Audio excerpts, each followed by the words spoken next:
Welcome mga boss, mga sir. Ito, share ko lang, no.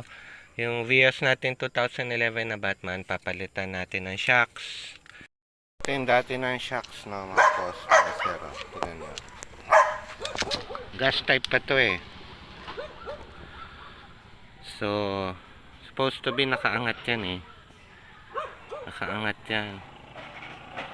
Wala na, oh. Dapat aangat to eh. Tamo, hindi mo kaya yan i-press pababa. Wala na, hindi na umaangat. So, sirang-sira na talaga siya. Supposed to be aangat yan eh.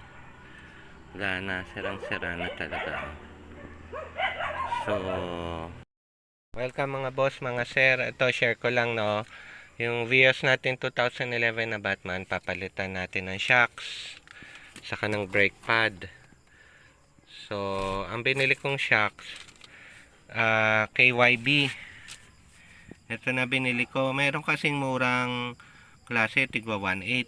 Pero kasi, isang taon lang, sira na yan eh. So, bumili na ako ng dalawa. Medyo kinabi na tayo kasi binili natin to. Tapos, ito yung resibo. Ayan, yung brake pad, 750. Tapos yung shocks, 2,925 isa. Natawaran natin 3,3 kasi isa niyan eh. So, ayan, KYB yan na shock absorber. Kaliwat kanan na yan sa harap. Gas type daw to, so matibay to.